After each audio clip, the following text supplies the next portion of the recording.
여러분 안녕하십니까? 경제인사이트 정철진입니다. 한 주간의 경제 이슈를 돌아보는 주간 경제인사이트 1월 넷째 주 경제 키워드 지금 만나보시죠.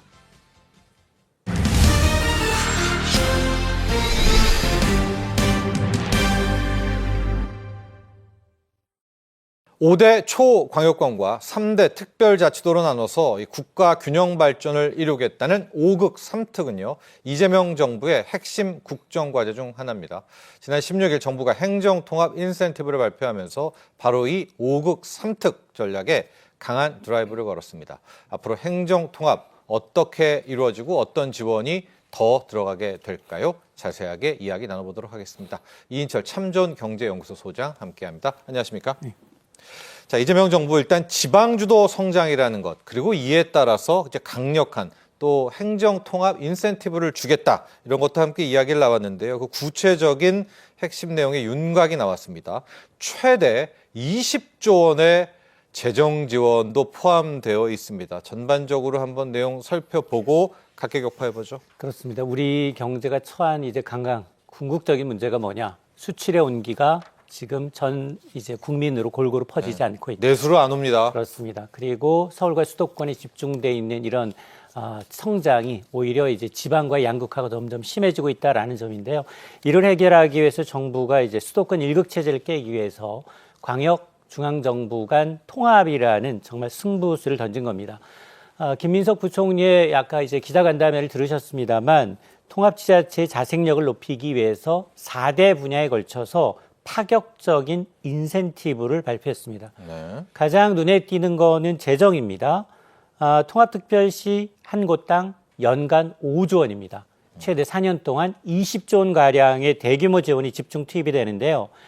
여기에는 이제 행정통합교부세를 신설을 해서 지자체가 스스로 대형 사업을 자체적으로 추진할 수 있는 재정의 자립도, 체력을 길러주겠다라는 구상이고요. 위상도 한층 격상이 됩니다. 서울시에 준하는 지위가 부여가 돼서 부단체장을 차관급으로 격상하게 되고요. 인사 조직 운영의 자율성을 대폭 확대하기로 했습니다. 여기에 이제 내년부터 2차 공공기관 이전이 시작이 되는데요. 네. 이전할 경우에 우선권을 주게 되고 각종 세제 혜택과 규제 완화로 기업이 몰리는 이른바 산업 클러스터를 조성하겠다라는 겁니다.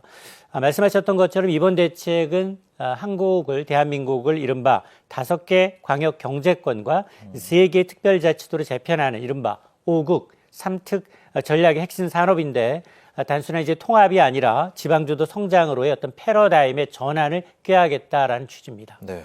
자, 이재명 정부의 지방주도 성장. 이제 그것의 뭐 전술이기도 하고 전략이 되기도 하고 또 목표가 되기도 할 텐데요. 그 첫 번째 과제가 바로 지방정부 간 행정통합이었습니다. 일단 행정통합이 돼야 뭐 지방주도의 성장과 새로운 도약을 할 수 있다는 건데요. 앞으로 이 광역 지방정부 간의 행정통합, 쉬운 문제는 아닙니다만 어떤 방식으로 이루어질까요? 맞습니다. 이제 정부가 추진하고 있는 행정통합이라는 게 단순히 어떤 지도면에 나와 있는 행정구역을 다시 그리는 작업이 아니라 정말로 단절돼 있던 어떤 생활권, 경제권을 하나로 좀 묶어서 지역 스스로 생존할 수 있는 어떤 규모의 경제를 만들겠다라는 로드맵입니다.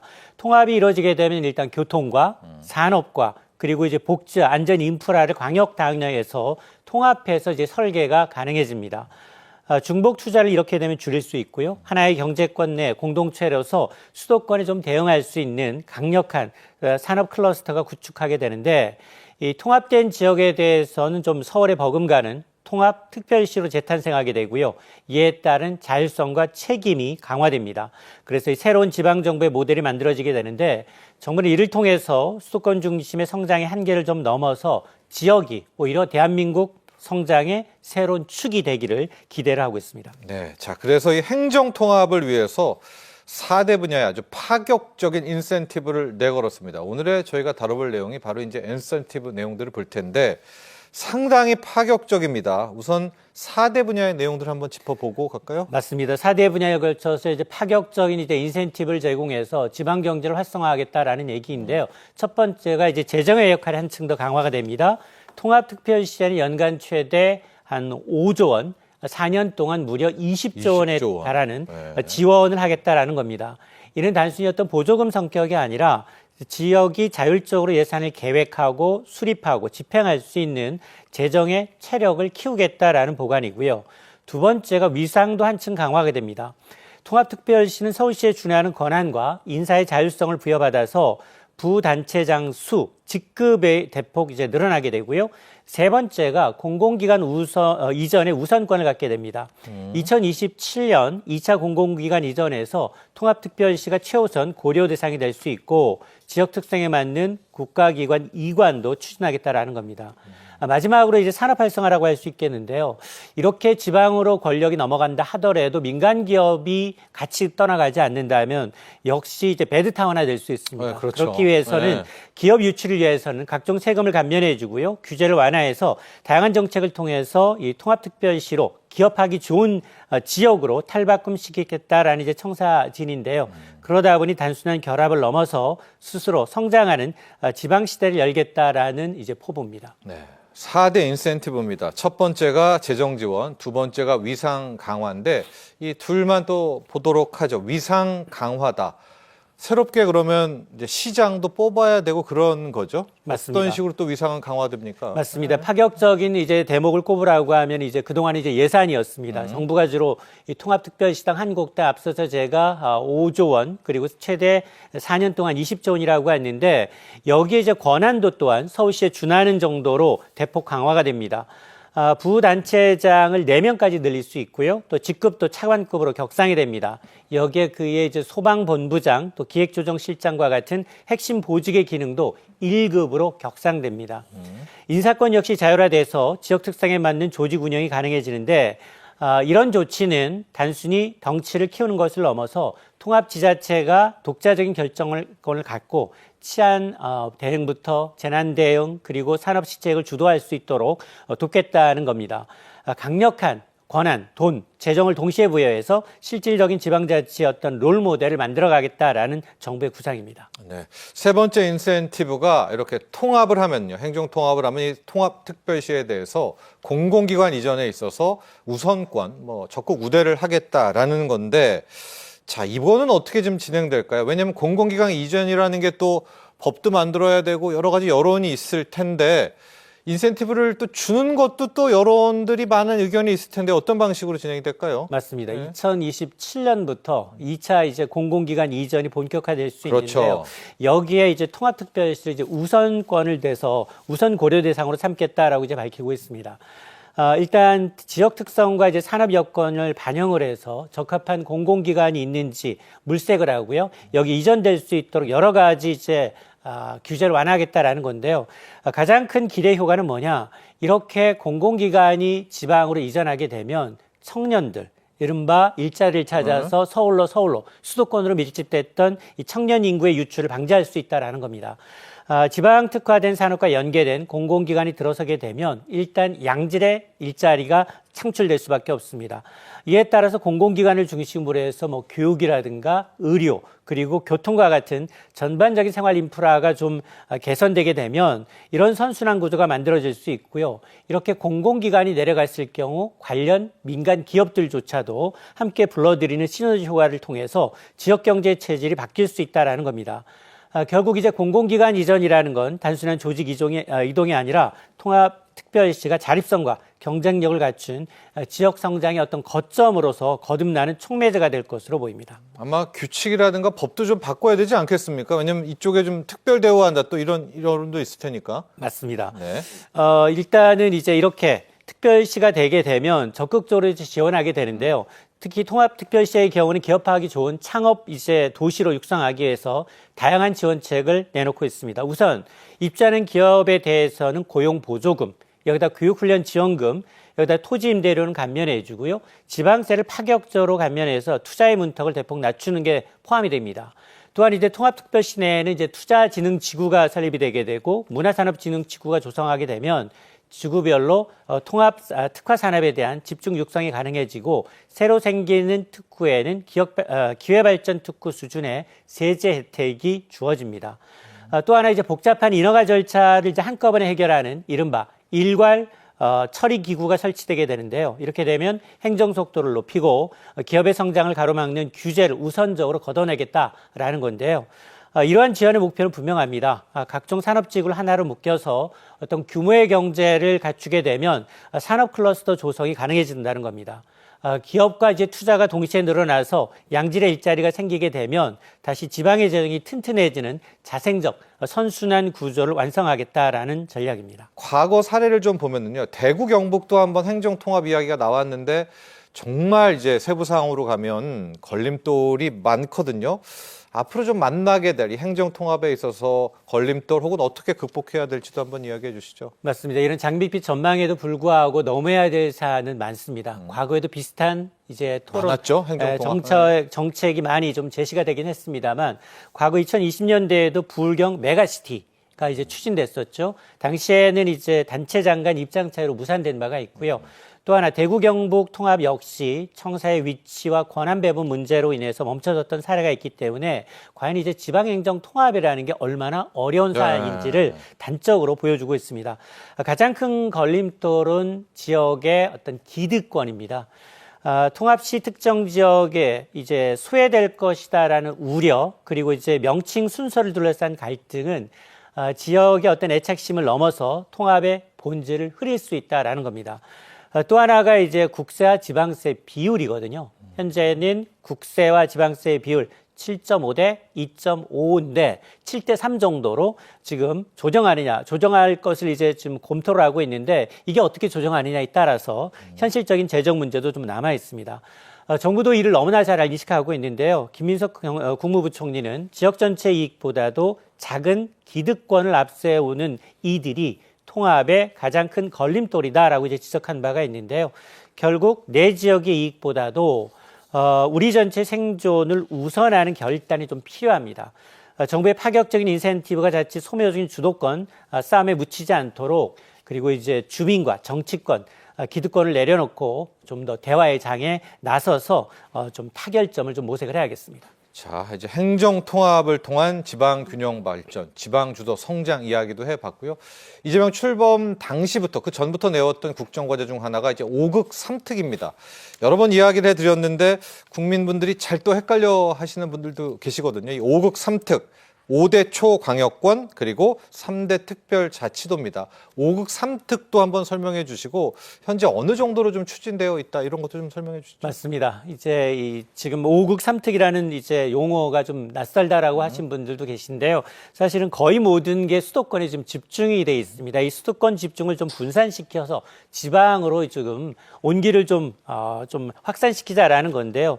수도권에 몰려 있는 1극 체제를 수도권과 충청권, 대구 경북권, 그리고 경북권, 그리고 호남권 등 5극과 또 강원도, 그리고 전북, 제주도 등 3개 특별자치도를 중심으로 국가의 재원뿐 아니라 인프라를 좀 분산시켜서 발전시키겠다라는 로드맵 구상이라고 할 수 있습니다.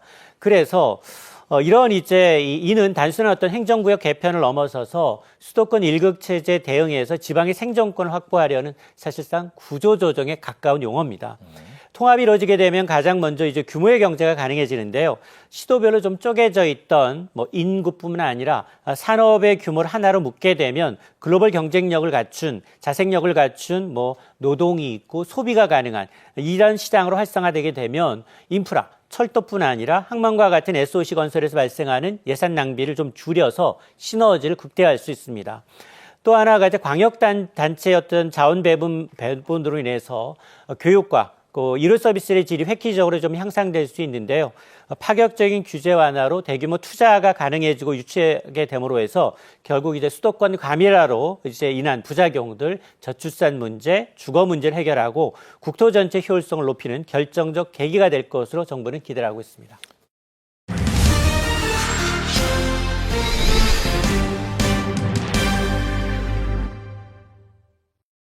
자, 우리나라가 22일 인공지능 발전과 신뢰 기반 조성 등에 관한 기본법, 일명 AI 기본법을 시행하면서 세계 최초로 AI 규제법을 시행하는 국가가 됐습니다. 자, 이번에 시행되는 AI 기본법 어떤 내용을 담고 있는지 자세하게 살펴보죠. 허준영 서강대 경제학부 교수 모셨습니다. 안녕하십니까? 자, AI 기본법이라고 하면 아마 개념도 딱 잡히실 것 같아요. 우리 시청자분들도요. 유럽이 먼저 도입했다 이런 뉴스들을 많이 봤는데 우리나라가 첫 번째 시행하는 국가가 된다. 일단 이 AI 기본법이라는 거에 대한 개념 또 어떤 의미가 있는지도 보고 가보죠. 그러니까 AI를 우리 산업에서도 많이 쓰고 개인도 많이 쓰고 있는데 네. 정작 이 AI를 어떤 것을 AI로 볼 것인가부터 시작해서 AI 산업을 어떻게 규제할 것인가, 그리고 AI 산업에 대해서 어떤 당근들을 가지고 진흥책을 쓸 수 있는 것인가, 이런 것들에 대해서 아까 앵커께서 말씀해 주신 것처럼 기존에는 법들이 기존에 존재하던 AI 이전에 존재하던 법들로 이렇게 약간 대체적으로 그것들을 했다고 한다면 그렇죠. 이것들을 아우르는 법안을 냈다라는 건데, 지금 두 번째라고 말씀 주신 부분이 사실 이것에 대한 논의는 전 세계적으로 유럽연합에서 가장 먼저 스타트를 끊었습니다. 다만 일부 유럽연합의 국가들이 이 법안을 시행하는 것에 대해서 좀 저항감을 가지고 있고, 그래서 유럽연합 같은 경우는 이걸 2027년 12월부터 시행하기로 했거든요. 그래서 실제적으로 우리가 논의는 유럽연합보다 늦었습니다만 첫 번째로 시행하는 전 세계 최초의 국가가 된 것이죠. 가장 빠르네요. 네, 맞습니다. 그동안에 이 법이 제정될 때까지의 좀 타임라인 한번 보도록 할까요? 이게 먼저 국회 본회의를 통과를 했었고 작년 1월입니다. AI 기본법이 바로 공布. 우리나라가 굉장히 빨랐습니다. 그리고 11월에 시행령 초안이 나왔었고, 그리고 이제 올해 1월 22일에 AI 기본법이 여러분 시행이 됩니다.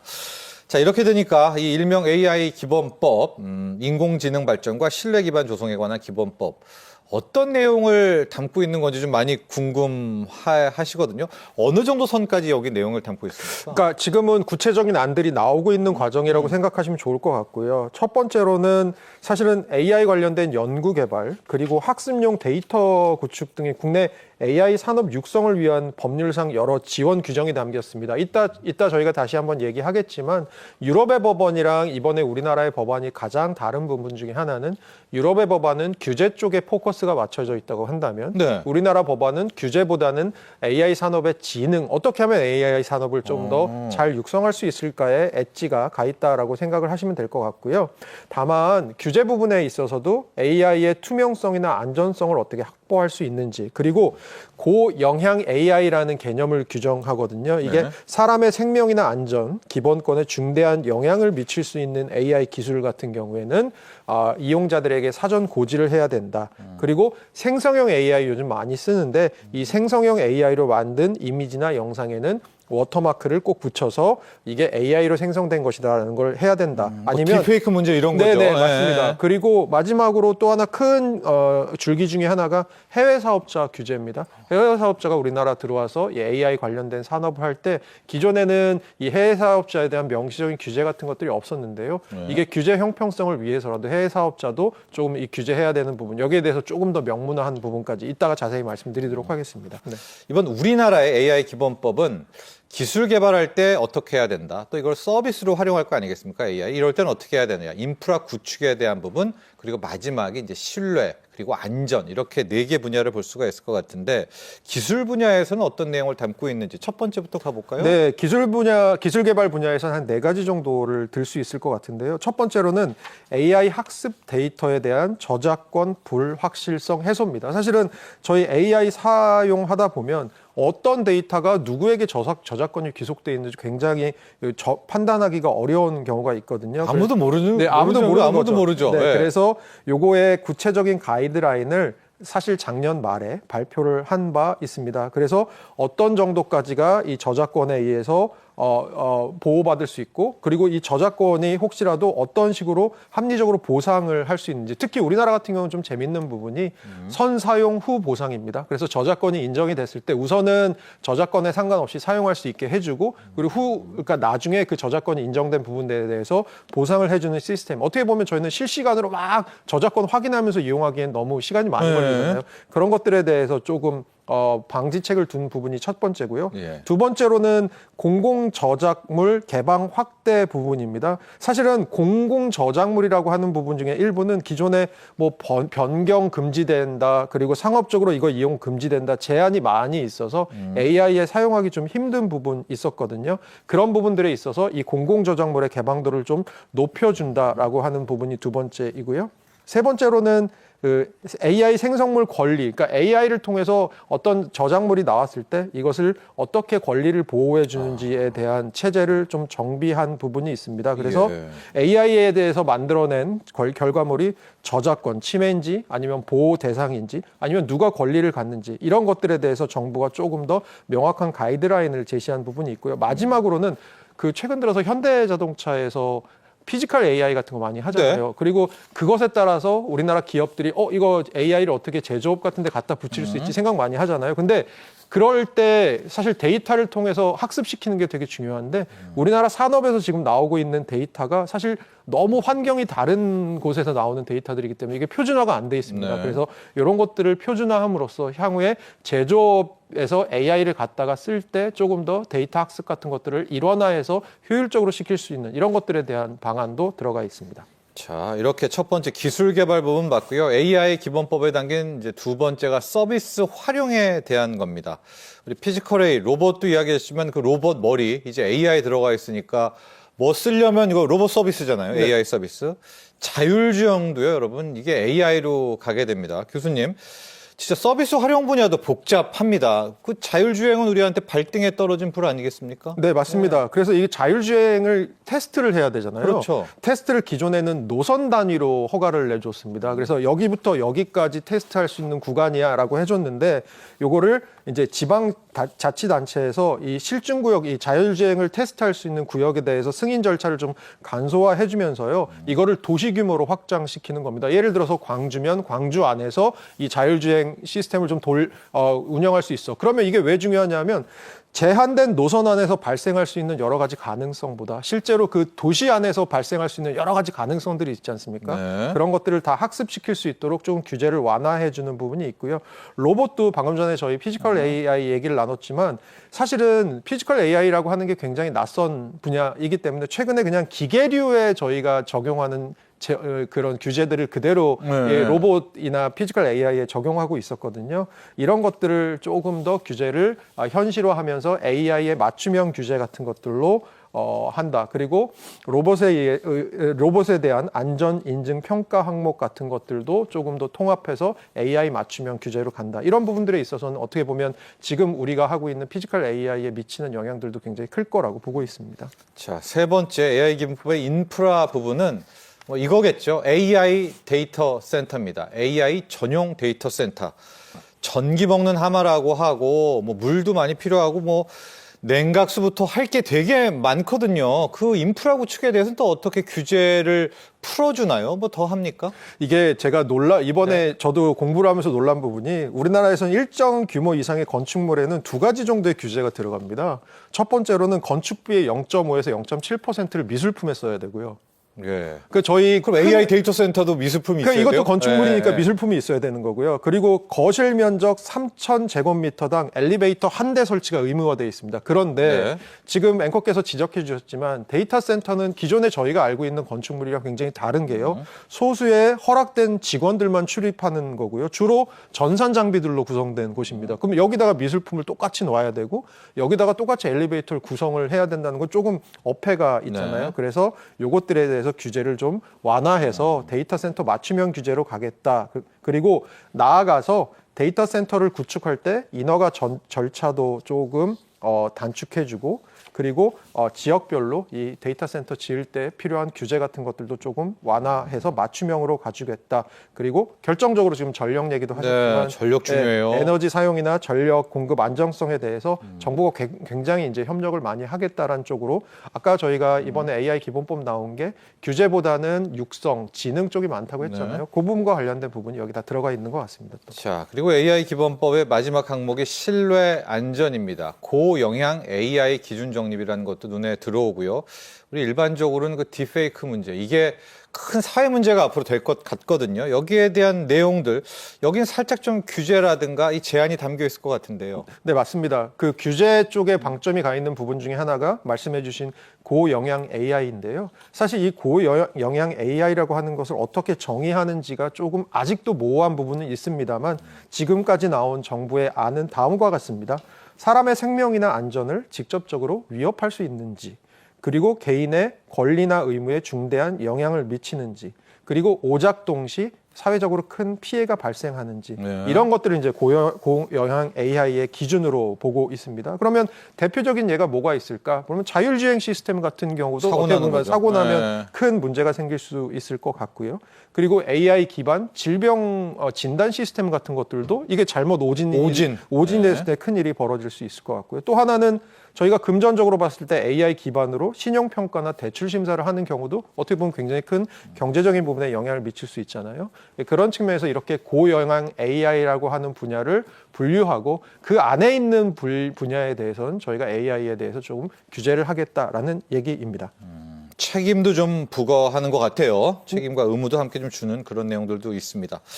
그런데 여기까지 좀 들어보니까 이 AI 기본법, 우리는 22일 시행이 되죠. 우리 테크 기업들은 여길 따라야 될 것 같은데, 가령 구글이라든가 오픈 AI라든가 해외 글로벌 빅테크도 우리 땅에서 우리 법을 따라야 됩니까? 이 해외 빅테크 기업들은 어떻게 하죠? 사실은 이 해외 빅테크 기업들에 대한 규제가 들어왔다는 부분도 어떻게 보면 이번에 굉장히 눈여겨볼 부분인데요. 우선은 해외 빅테크 기업 중에 이 AI 기본법에 의해서 규제를 받는 기업들을 명시를 했습니다. 기준이 3가지입니다. 어떤 기준이냐 하면 그 중에 하나라도 충족하면 우리나라 AI 기본법에 적용을 받는데요. 첫째로는 글로벌 매출이 전년도에 1조 원 이상인 기업이거나 아니면 국내 AI 서비스 매출이 100억 원 이상이거나 아니면 국내 일평균 이용자가 100만 명 이상이거나 이 3가지 중에 하나만 만족되더라도 우리나라 AI 기본법에 적용을 받는 기업이 되고요. 예. 그렇게 적용받는 외국 기업이 현재로 봤을 때는 아까 정확히 앵커께서 지적해 주신 대로 오픈 AI랑 구글 정도가 될 것 같습니다. 네. 그리고 이런 기업들은 앞으로 어떤 의무를 만족해야 되냐 하면요. 첫 번째로는 국내 대리인을 지정해 놓아야 합니다. 그래서 만약에 관련된 문제가 생겼을 때 사실은 국내에서 누가 이 문제를 처리해야 될지, 누구를 우리 정부가 고소를 하거나 이렇게 해야 될지에 대해서 굉장히 불명확한 경우가 많잖아요. 그런 측면에서 국내 대리인을 지정해야 되고, 그리고 위반 시 과태료 부과까지도 가능하도록 해 놓았습니다.